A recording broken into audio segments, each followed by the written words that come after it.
was the person that said to Oz, we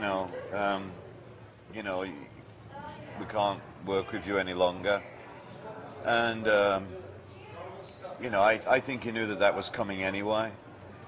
We were so, like, just into partying and coke and everything else, Quaaludes and anything that come along, that it got to such a stage that something had to give. And, and Ozzy was in a bad way at that time. He was in a terrible way. I mean, he'd be constantly on the couch, spark out,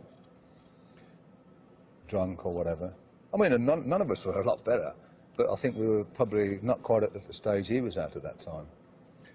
And he was going through a lot of stuff, and it had to come to that, It had to come to either what are we going to do, break up, or replace Ozzy, I was just in a state of shock because I thought, what am I going to fucking do?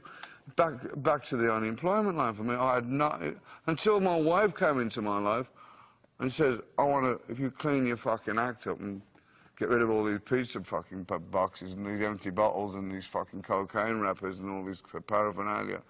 I just locked the door and locked the window. I never went out for 6 months. I thought, well, I might as well have the biggest party of my life because I'm back to the unemployment line. That's what I thought at that point. He couldn't talk to him at that time because, any amount of talking to somebody in that state of mind, it's very difficult, And only the time now has shown that, he had to go to counselling and stuff. It took a lot of work. And I don't think we appreciated what was going on then, with him, how bad he was.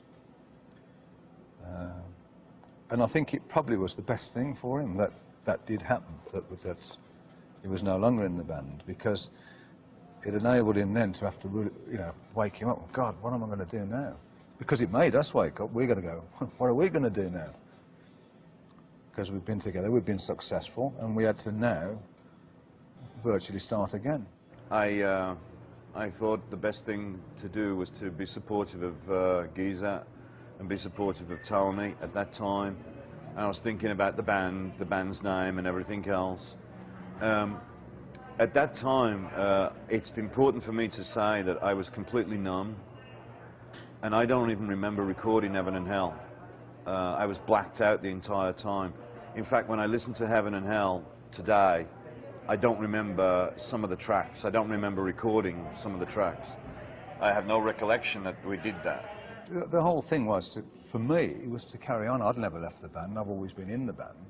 So it's come to a stage where if somebody leaves, you replace them, And that's not meaning to sound cold on it. You leave, we've got to replace. Because nobody ever replaced Ozzy.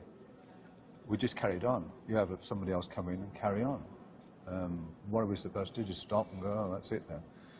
So and we all thought, well, let's, carry on. The whole thing felt really weird. It just didn't feel right. And it never has felt right. And I've never been able to play comfortably in any other Black Sabbath other than with Ozzy, Tony and Geezer. There's been variations of Black Sabbath, and to be honest with you, and to be totally honest with you, I may have heard 1 or 2 tracks on the radio. I've never bought a Black Sabbath album, not for any other reason that why should I buy? It's like why I don't keep a picture of my ex-wife.